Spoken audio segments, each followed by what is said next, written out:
Wholesome and Wild, Folláin is Fiáin. Sacred Messages, Eolas, Naofa, a special podcast series with Kathleen Farren and Sandra Saradesi. Welcoming our guest, Anita Lucia. So welcome to Sacred Messages, a very special one, and I've decided to bring a very special light to unite the three of us.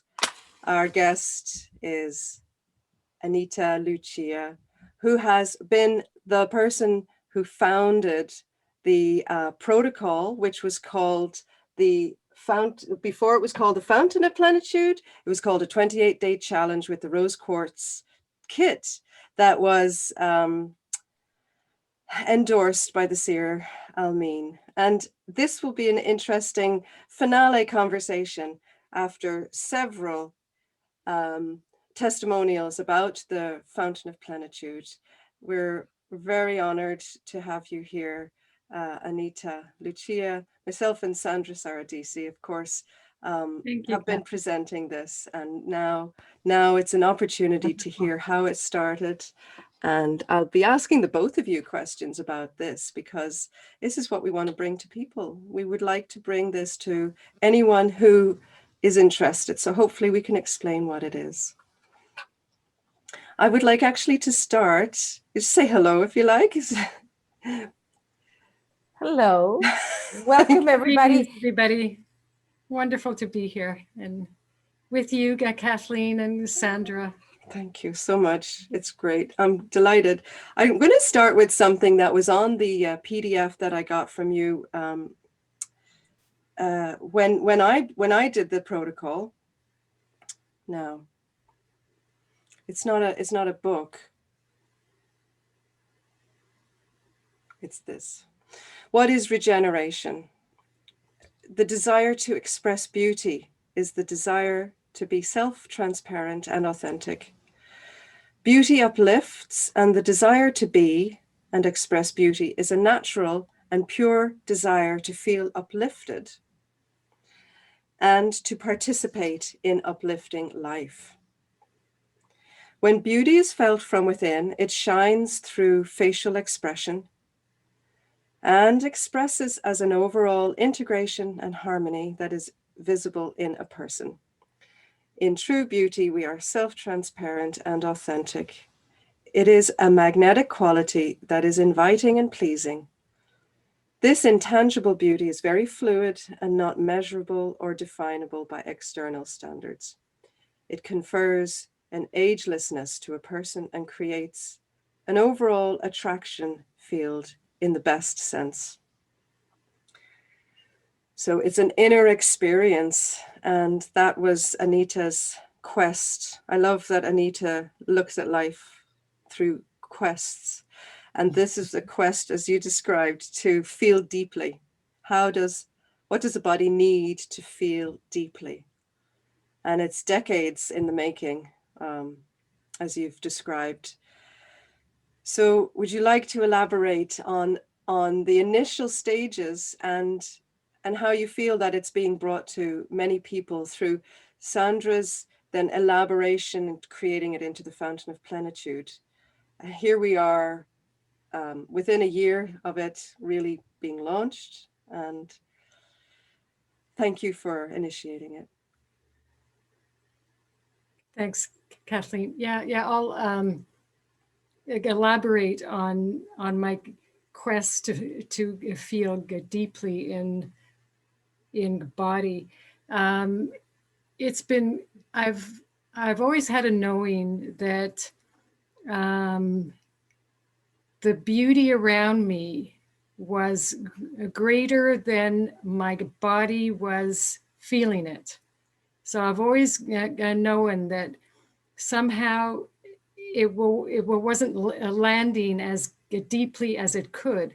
And I also had a knowing that the depth of feeling in your body is actually how you truly manifest. So I was a healer since 2000. So I saw the ad advent of the law of attraction movement and all of that. And I found it was really misleading. It was off point, but I didn't know quite how to really manifest the real. So I knew inherently that the reality that we were in was not really real. So my quest was, how do you manifest a real environment that can then receive your true expression? So I live in a very beautiful place, and across from my home is a stunning view. And I would often stand there and feel that, why is my body, I mean, I knew that it was beautiful and pleasing and all of that, but it was almost like, why are my cells not vibing to the beauty? It wasn't entering deeply enough. So I've always kind of joked that my quest was to truly feel deeply in the body, rather than having this body of cement. That's what it felt like. So I've since explored a lot of healing approaches and all of that. And then I found Almine, and I had been studying acupuncture and a lot of things. And it kind of all, my first retreat with Almine, it brought all of the threads, and it was like, Almine is my teacher forever. Mm-hmm. Yeah. So that got me on an accelerated quest to study her work and put it all get together in a manner that would satisfy my quest.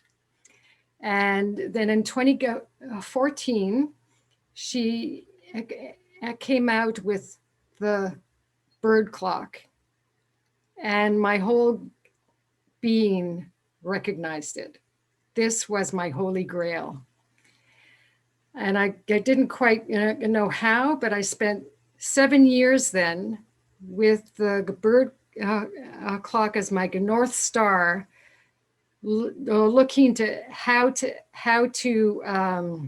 reverse engineer our ability to step in to the bird clock as our vehicle of embodiment, so that we could manifest a real environment from depth of feeling.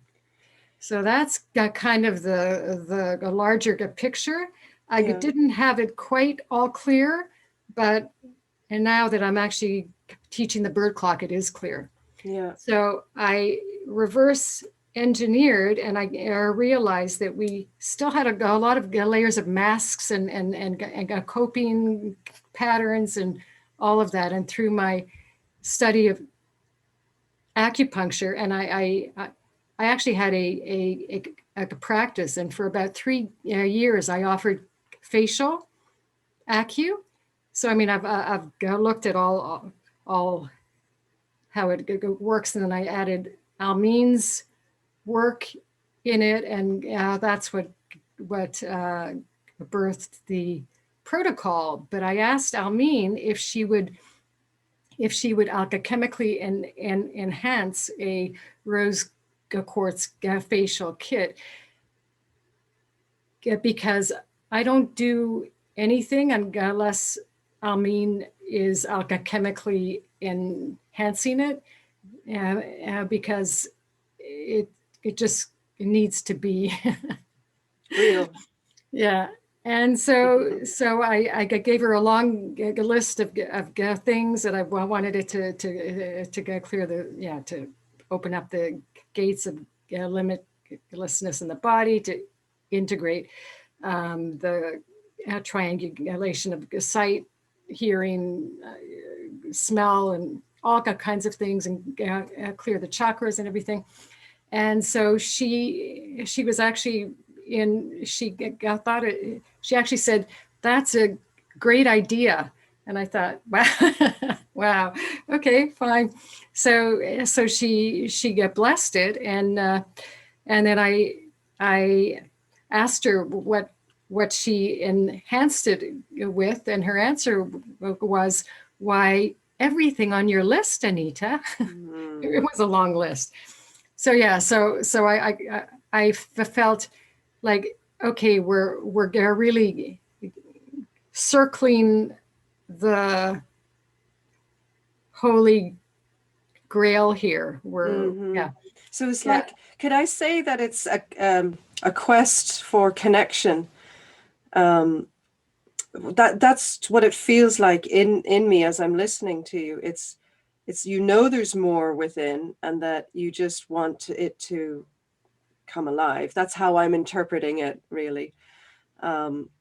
Yes, and sorry, and it's also I think that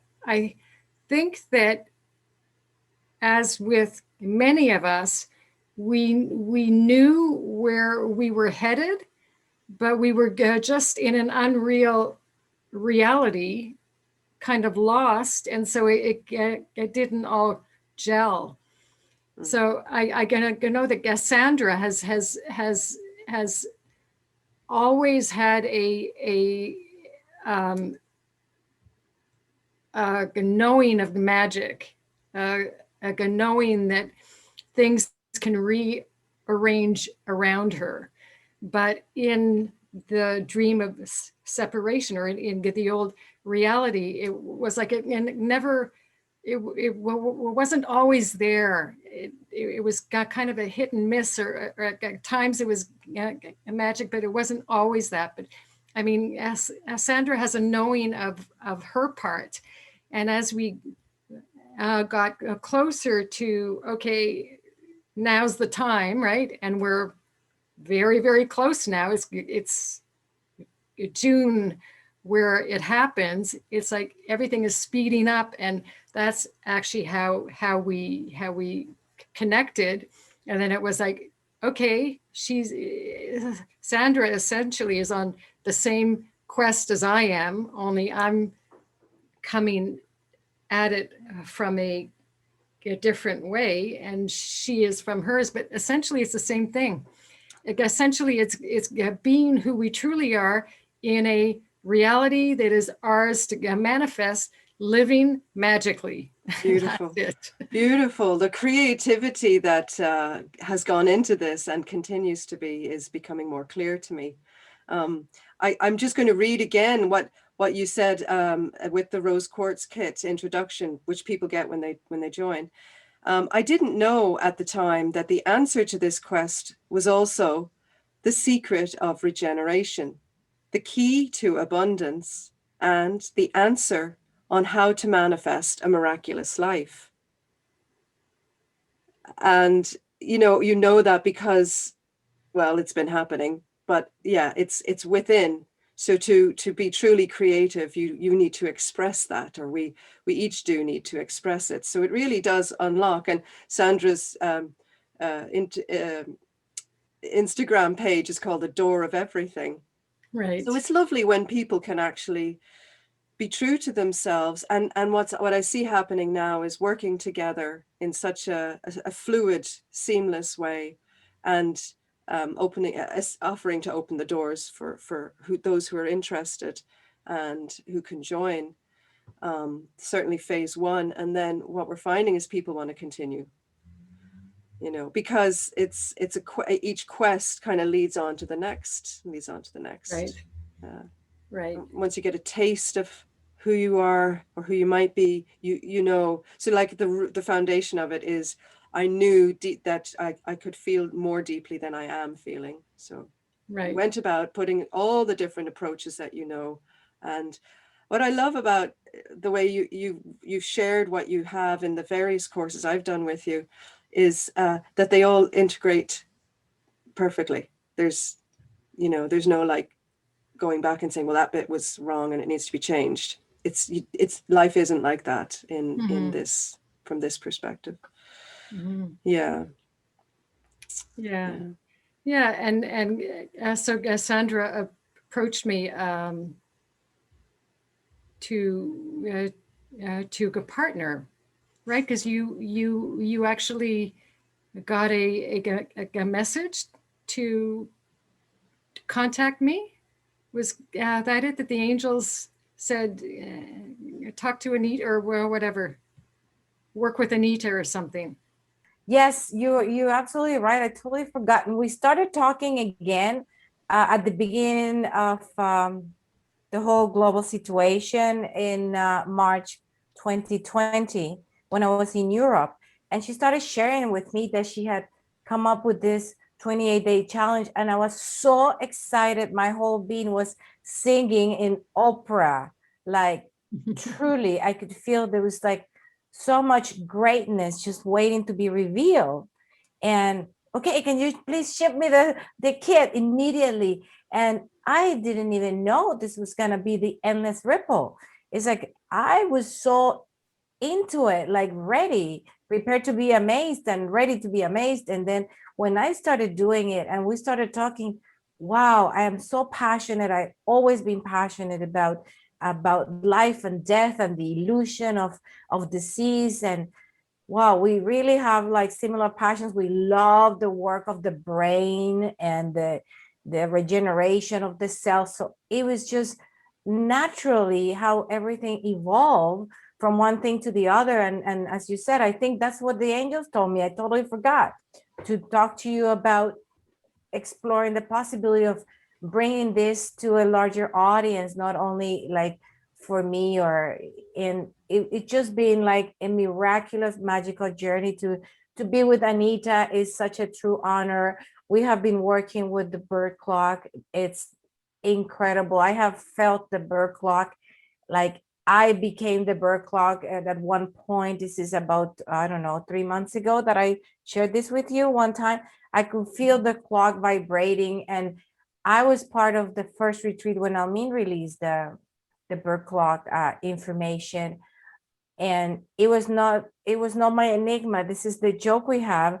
Anita, that's your enigma. My enigma is more related with the Bhavaspata angels, but I am incredibly crazy about the runes and the clock. And it's like everything comes together exactly as you said it, Kathleen. And there's no piece left behind. Everything matches and fits at the right moment. So yes, we are at the moment, we're currently writing phase 3. We cannot rush it. We cannot hurry. It's nothing to be controlled. It's something to be experienced and then shared. Yeah, and I like to add that I sense that for us to make the leap and really create the new Earth and the cosmos now, I think it needs to happen alchemically. So when we actually engage in a way that is essence to essence and alchemically igniting, because I think that we all hold keys. And we can't, I mean, we each go through alone, but we can't make the leap alone. We are operating as one now. And that we each hold keys that we can recognize in one another is a part of that leveraging that happens. So, I mean, Sandra and I are very different. And in some ways, we couldn't be more different.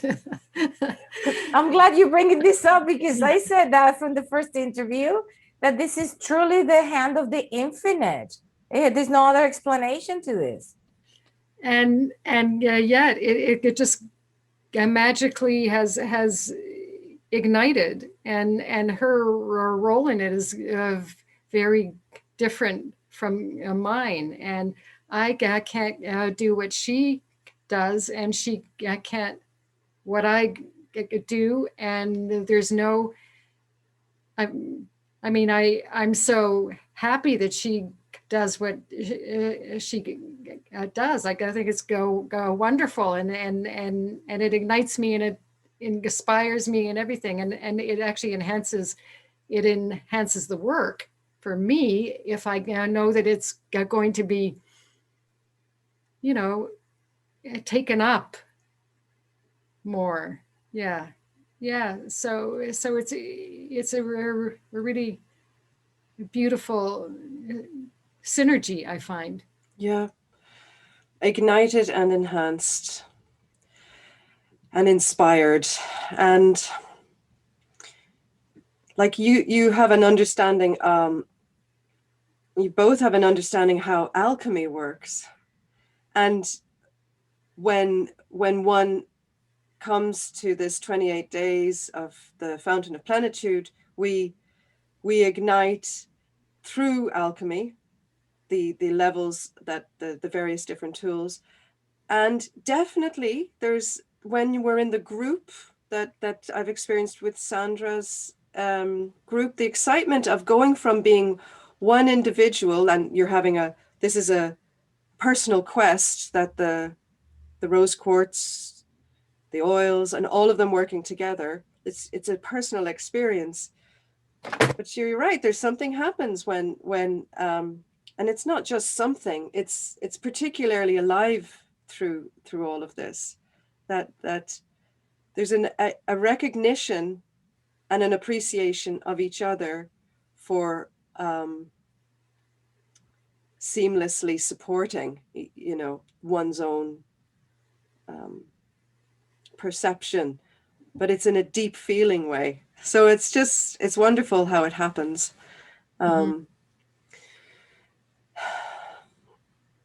Perhaps it would be helpful, actually, if you did explain all the different elements of the 28 days, the experience that someone who hasn't done anything like this before.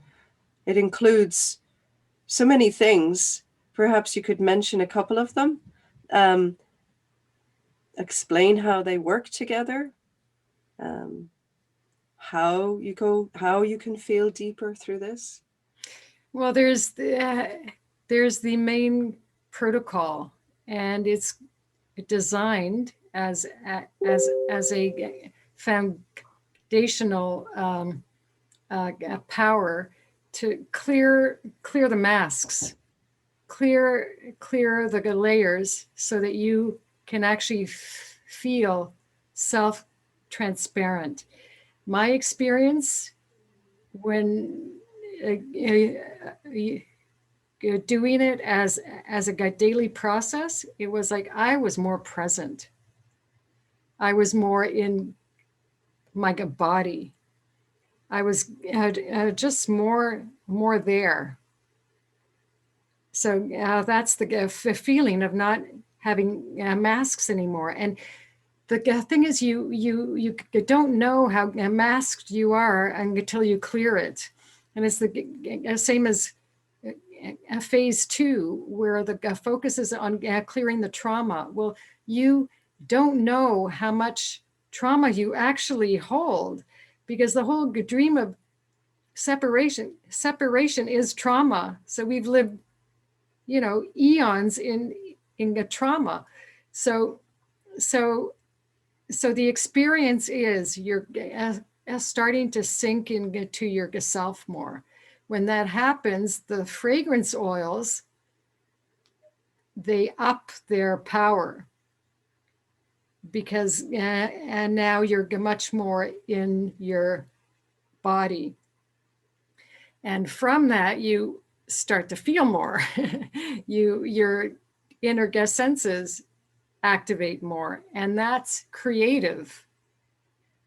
I find that, and you can't separate any of it, it activates the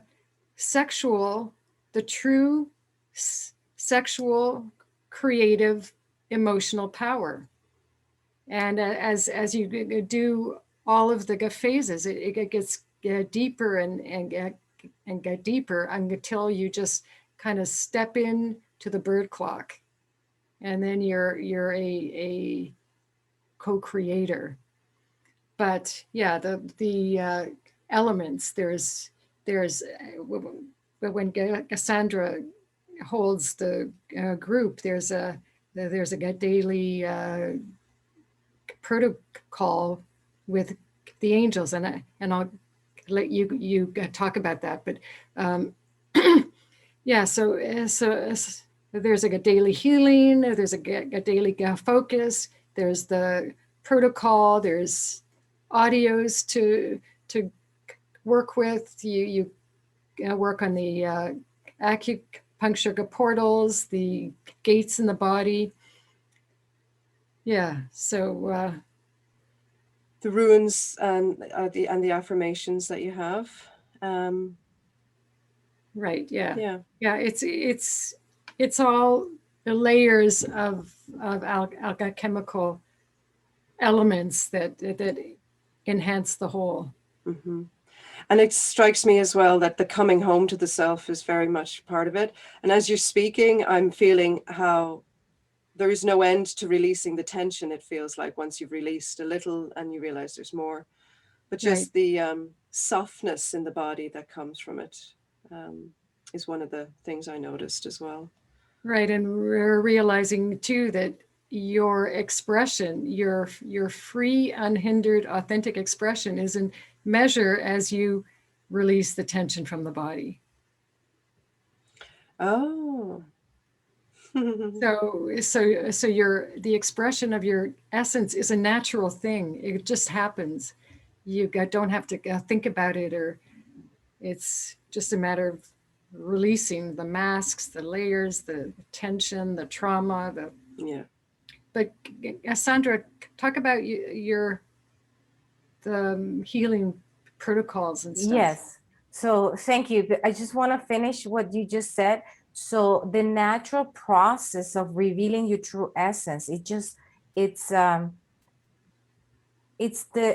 result of working with all the alchemical layers. So you don't have to, you don't have to think about it. How am I going to be more myself?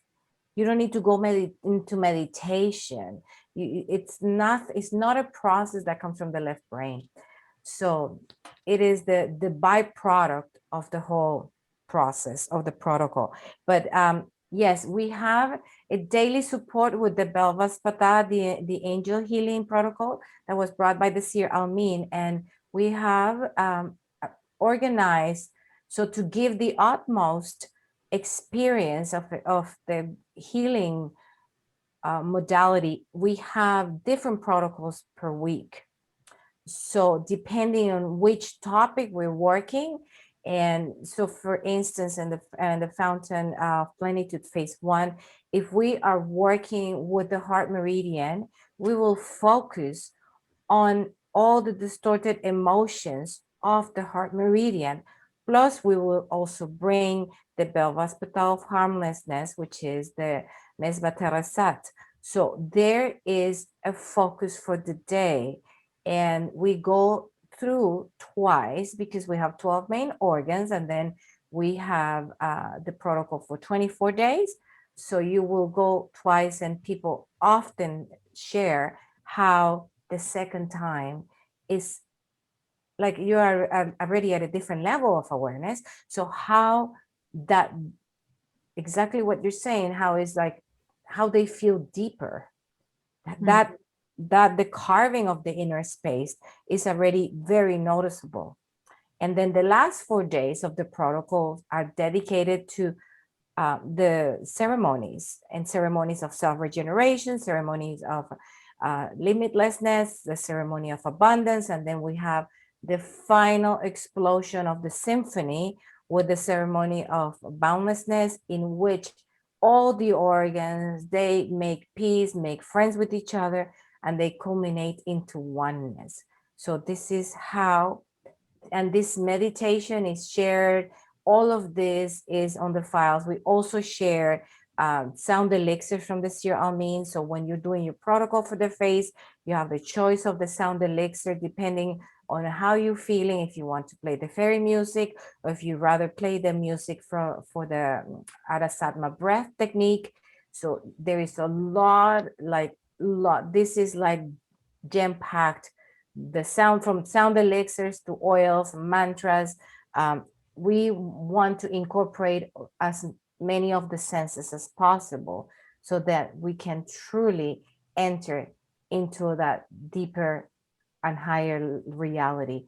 And then in continuation with the second, this is what we realized, Anita and I, we literally wrote this almost every day, a piece of phase 2, how it was like mining territory. Everywhere we looked, there was a wound. The whole psyche was wounded.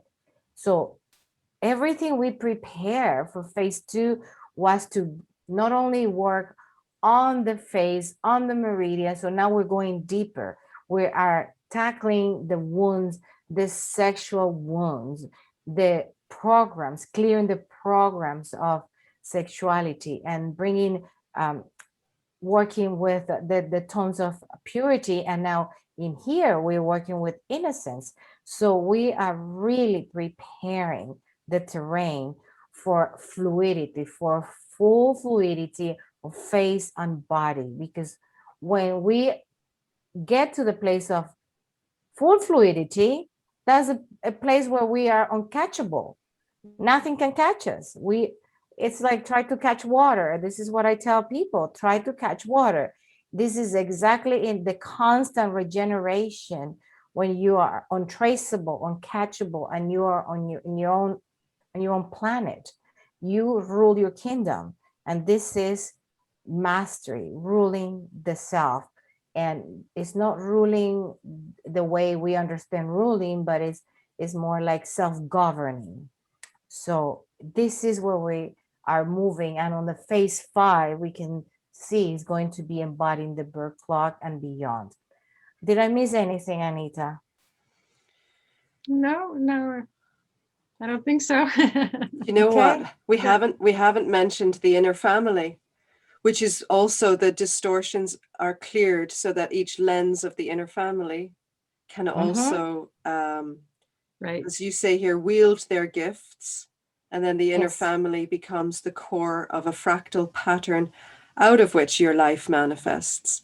So if you can clear the distortions, and one of the things that I know we do that through is the nasal area, Yes. where Right. where Through the 4 sinuses. imagine. So I'm going to share a little insight since you brought this up, Kathleen. This is, I think it was yesterday. I was watching a cartoon film. It's called Leap. And, landed totally by fluke. And it's a story of 2 orphan children in the cartoon. And this is what came clear to me, that our inner child has been orphaned. Yeah.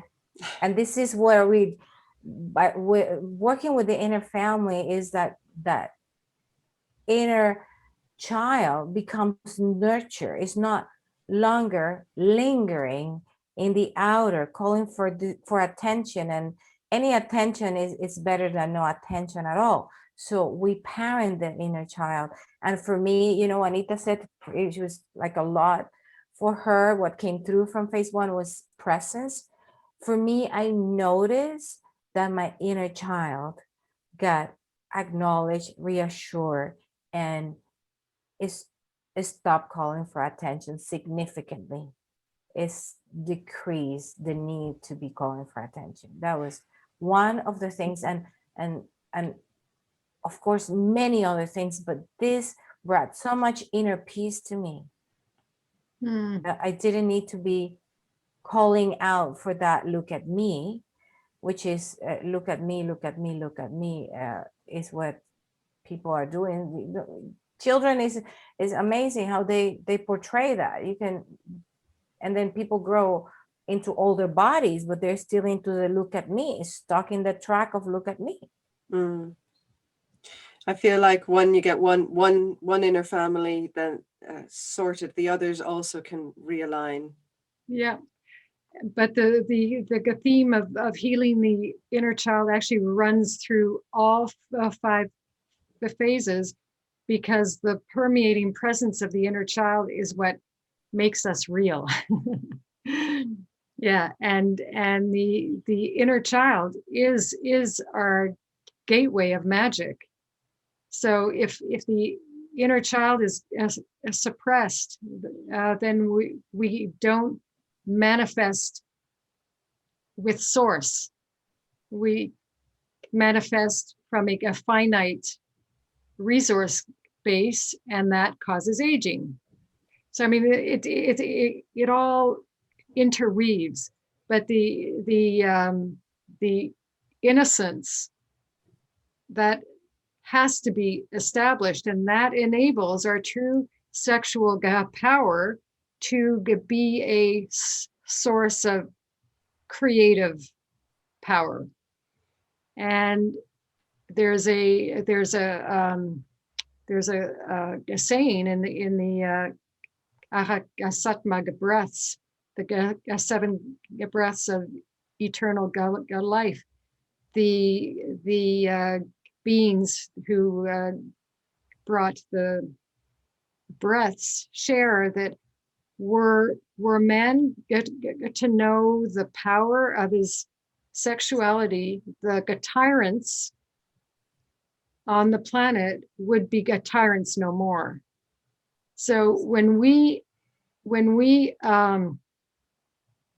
heal the inner child and our sexual power flows on innocence, it's the creational power.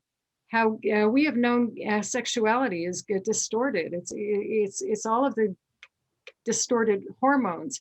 True sexuality is how we have a love affair with life. It's how we live in a way that we're in love with our expression, that we're actually in love with whoever we're chemically interacting with. That is a sexual encounter, and there's an exchange of pheromones that ignite and chemically produce greater. So this whole series is actually releasing the true sexual creative power that is the inner child. So the inner child is at the core of everything. Mm-hmm. Yeah, and it runs all the way through, and then it culminates in the bird clock that you step into, which actually is like a sexual tool. I mean, that's not how you take it up, but yeah, it's a tool to manifest, and it coordinates self communication across all dimensions. Well, these 5 phases are bringing that in, where you're starting to embrace more and more of your vastness, and you can handle it because your body is now liberated as this portal of infinity, rather than being in density. Mm-hmm. So it changes everything. It's magnificent. Yeah, safety. Just thinking how safety is so key to it. Mm-hmm. You know, safety, and we achieve that through harmlessness that is actually brought in the first phase, because nothing can really release until we are aware of how to create in an environment that is harmless.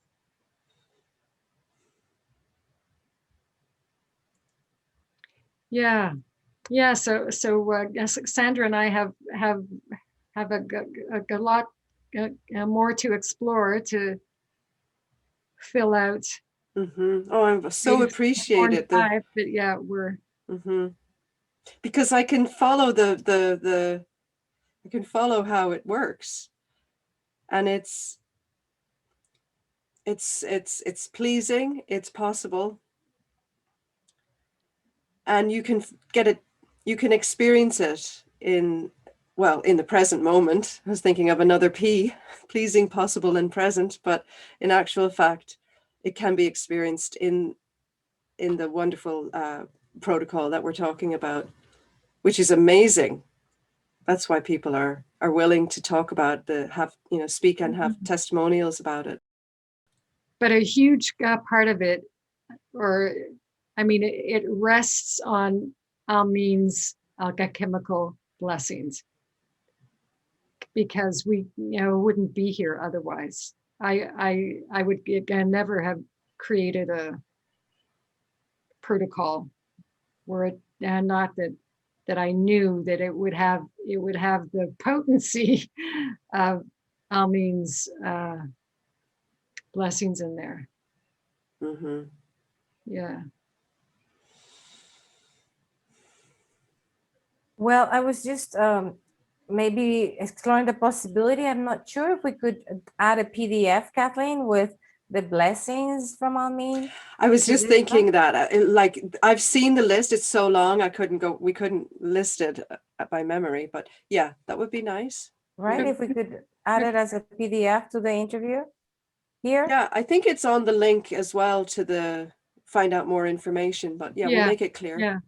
Yeah, but if you actually ponder on all of those things are alchemically enhanced in the tools, like, that's mind-blowing. To me it is, and you can use those tools to actually emphasize that. So as an example, if you have scar tissue from an operation, well, scar tissue is density, and it traps illusion. So you could use the roller and just roll over it. Whether the scar clears or not is not that relevant, but what will happen is the blockage that it's creating will dissolve, and then you're in fluidity again. So you could use it for all kinds of things. I actually use the hearts and I place them on the 3 centers at good night, and I can fall asleep that way, or on the places of the 4 minds, right? And I ask that it activate that. So it's in the tools. So we can't present all the ways to use it. It's too much. But if you look at the list, and then you'll kind of have ideas that, yeah. Well, I also want to take this moment to share that this is not a 28-day protocol. This is a lifelong practice that is to your benefit to continue doing it. Not only like to do every day. We had so many people that have signed up, Anita, that are doing it phase 1 and phase 2. Like I have some of the students that have registered, they are waiting for phase 3, and they're just exploring again for the second time or the third time, because they realize that part of being present is part of seeing everything anew. And the protocol is going to always meet you at the level that you are.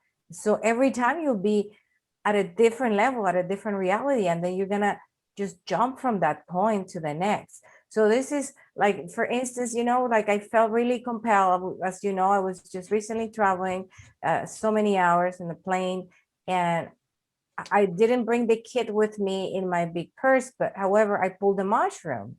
And I was doing the massaging around the eyes and the face with the mushroom. I felt like compelled to work with the mushroom. I felt like that shape was what my face was asking for. So it's always about self-tuning. Like, what is my body asking? Like that, this is part of precisely feeling deeper. So as I feel deeper, I can connect. No, I don't feel like using the Washahar today. It's like a little bit too rough for me. I want to feel like smoother. I want to feel the round shape in my face. So I did the massage of the with the mushroom. I had it in my purse. I didn't have the whole box with me, but I put the mushroom. So it's also one time you may want to use the mushroom around the eyes. The next time maybe you want to do the roller. It is all about self-discovery, which is like which music, which elixirs you want to play with today. And this is the exploration also of the inner child. So it is like the perfect playground for self-exploration, self-discovery, self-regeneration. What else can we say? Like Anita says, the using the tools, the infinite ways, and this is part of the play. You get to play where do you want to explore, put in the tools and the, in the 3 centers. So you want to use the roller today, and like massaging with the roller. I think Kathleen says she really likes that, massaging the eyelids and just and put it in the fridge. Is so amazing with the coolness of the Right, to have it stones. cool. Yeah. Oh, love that. Yeah. Yeah. You know what quite a big shift is in the perception that there is hope, that the body can do more than we can imagine. And this opens that door. Yes. It really does. Right. Right. It's kind of a practical journey through that. And so it maps out, the steps, and you do that, and at some point you'll actually feel that your body is a vehicle of higher manifestation. And as you feel, so you create. That's how it is. Yes, exactly. It's in the feeling. Everything comes from the feeling. But if you can't feel in your body, then you're not creating the real. You're Right. creating the unreal. Yeah. So just what about the thoughts can create reality? Thoughts over what? Yeah. So feelings are more powerful than thoughts, or is that Well, just... as Almine has said, thoughts fall into the reservoir of the heart, where they act upon things hoped for. So the heart has the field of hope, which opens up like a portal. And if your thoughts are resonant with that field of hope, you manifest instantly. It may not show up quite in your environment immediately, but it is there for you to find it at some point. So easeful and graceful. But yeah, your field of hope is a field that emerges from deep feeling at one-ment.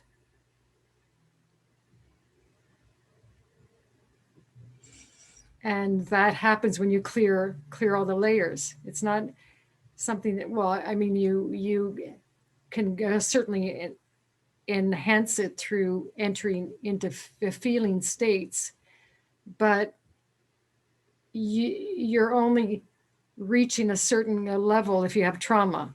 So that's why the whole focus is on clearing the layers, clearing the trauma. Yeah, and we have a protocol for clearing a trauma in phase 2, and in phase 3, it's going to be activating the sexual organs to their higher function, and they're absolutely incredible. Like they bring tears. They're so magnificent. Yeah. The future is bright. Yeah. So I see it as a good journey of reverential self good discovery. Mhm. Yeah. I'm so grateful to you, Anita, to you, Sandra, and to Almine, great seer I have never met, but I certainly have felt. So, Yeah. And thank you, Kathleen, for creating this series. That's wonderful. well, it's a co-creation. And Sandra, right? It's absolutely, I would never have imagined this a month ago. And now we have a dozen conversations to share with people. By the dozen.